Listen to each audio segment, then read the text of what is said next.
I saw the warship shooting at the coast. Anyone left in that neighborhood, Israel will assume is a military target and will kill them. It doesn't matter, man, woman, child.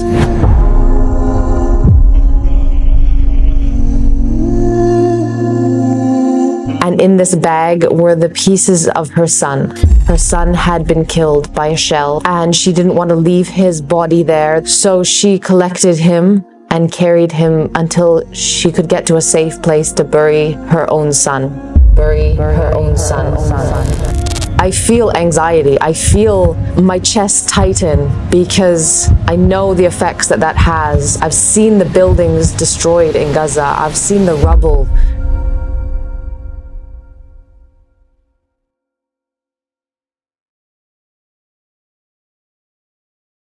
What led you to Gaza in the middle of the war? I went to Gaza for personal reasons. I think I was quite a new Muslim. I was like maybe a year and a half, 2 years into Islam. And I figured you can die anywhere. I could die driving in Malaysia easily. There's accidents all the time. But if I was in Gaza, occupying our Muslim lands, standing against oppression, this would be like a better place and a better way to die than just living my normal life. Assalamu alaikum, brothers and sisters.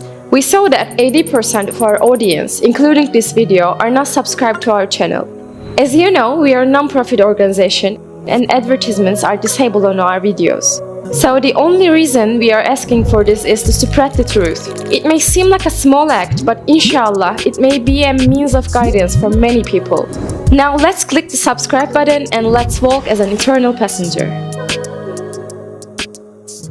How was your day in Gaza? It's very quiet and slow in Gaza. I spent my days exploring Gaza, driving around, getting to know the people there, going to different people's houses. Sometimes we go to the beach, and sometimes we would go to the farms and even go and like pick our own potatoes or go to the lemon crop and then pick lemons from the trees and make homemade lemonade. It feels like you're living in a different time because you're doing everything sort of by hand other than driving around and all that modern things. So I'd spend my time either in central Gaza or in the north. And in the north is very close to like the army training camps for the Palestinian army. So when I was up in that area all day, it would be machine gun fire, RPG practice. It kind of became normal just to hear it all the time because it would be like a pattern. So it wouldn't be sporadic fire and then you would know that this is the training. So you'd hear some machine gun fire and then an RPG and then some machine gun fire and then an RPG. And it just became normal. When you hear that, you're like, other training.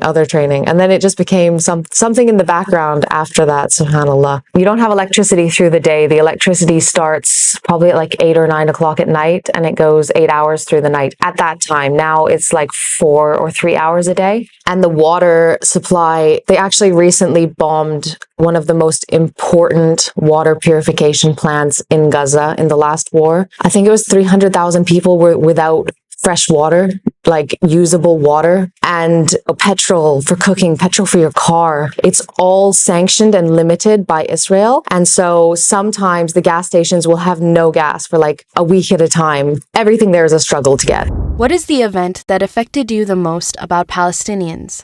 The stories that you hear in Gaza are very different than the stories you hear in the news. Those stories, they're things that people should never have to experience in their life. First, the helicopters come and they send little pamphlets that say, we're coming, leave your neighborhoods, leave your homes. If they don't listen, they will be killed. If they don't listen, they will be shelled, they will be shot, they will be airstriked. Anyone left in that neighborhood, Israel will assume is a military target and will kill them. It doesn't matter, man, woman, child. So immediately the people in that area, they know, they leave. They pack their whatever they can on their backs and they walk in the streets, whatever time of day or night it is. One night they were walking to the city center to the other property. They came across a woman carrying a bag, and in this bag were the pieces of her son. Her son had been killed by a shell, I think, and as they were trying to leave, and she didn't want to leave his body there. She didn't want them to do anything to his body. She didn't want to lose his body. Who knows how long the war is going to last. So she collected him and carried him until she could get to a safe place to bury her own son. Before I went to Palestine, I think the thing that really got me was the fact that just because of where I was born, just because of the country that I lived in, I have so much freedom. I could travel to Palestine, and some of my Palestinian friends can never travel to Palestine. Like, the injustice of that sentence, I can't believe it's 2022 and we still live in a world where I can travel to someone else's homeland and they can't, just because I'm from a white Western country. Like, it's appalling that we live in this kind of world. Have you ever had a moment where you said, okay, it's the end of the story? And how did you feel at that moment? Like, I'm gonna die. And one night I was staying in the north of Gaza in Beit Lahia, and I was just laying down in bed. I think it was probably close to like midnight, and I heard gunfire that was very different than the normal gunfire I would hear throughout the day. It was very, very consonant, and it was very loud, and there were larger bangs as well. I saw a Israeli gunship about 2 kilometers away from me on the coast. I could see the coast from the window, and it was firing onto the coast at some Palestinians. Palestinians were firing back with whatever small guns they had. After I saw the warship shooting at the coast, anytime I would sleep in the north, I would have this fear that, especially because where the bedroom was that I was sleeping in was kind of near like the front of the house by the street. And I felt like, or I was paranoid that a tank would just come down the street and that would be the wall that the tank would shell, or that would be the wall that the tank would come through.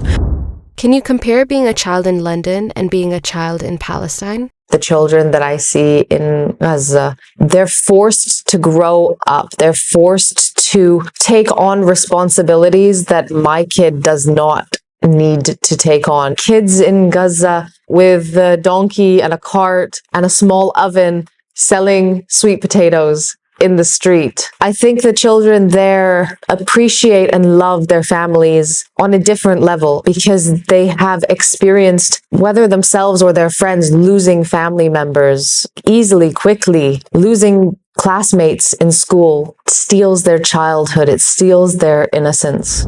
What was it like to hear the sounds of bombs next to you?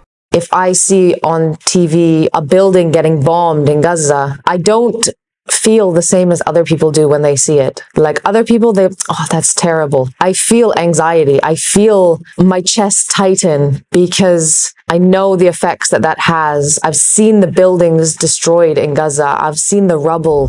Why does the world remain silent about children in Palestine? I think the world has been taught to see children, not only children in Palestine, I think Muslim conflicts in general, as a number, as a statistic. There's a very big difference between the way the media reports on a terrorist carried out by a Muslim or a terrorist attack carried out on Muslims. When we report on conflicts happening in the Middle East, Palestine, Syria, China, etc., it's just a number. This many 100 people died today in Palestine.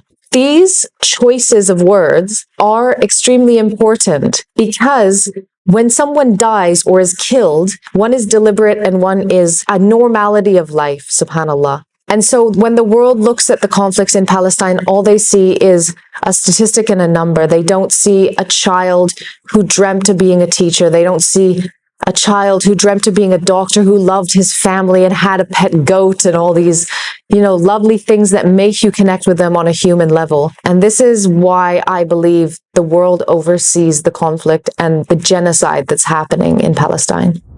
So what can I do when I'm at home? Open conversations with people who you see oppose Palestine and don't support Palestine. I think in the comments section, you'll find these people on Palestinian posts. There's been times where I've seen people hate Muslims. I've gone to their profile, I've messaged them directly, and I've acted in a way that I believe Muhammad Sallallahu Alaihi Wasallam would act, which is a way of peace and understanding and patience. And by doing this, I've had people come back to me and from far right Islamophobic pages that they follow and tell me, I'm so sorry. I was so angry towards you. You were so nice and patient and calm when I was just saying evil things towards you. And I wanted to tell you that since we spoke, I'm now on my far right pages defending Muslims against my own people that I thought were right before. And so I think sitting at home, you can change one person who will change one person who will change one person. It's a chain, subhanAllah. If you had a chance to call out to all the women who are in Palestine, what would you like to say? What I would say would be, because of what I've seen of the women in Palestine, I admire their strength now, but I understand their struggle. And, just to keep fighting, because the women of this ummah are the strength of the ummah. We raise the next generations of the ummah. And without their strength, love, compassion, and resilience, then that ummah is going to disappear. So I would ask them to just keep being strong, but know that we hear their struggle and we understand that it's not easy what they have to face every day.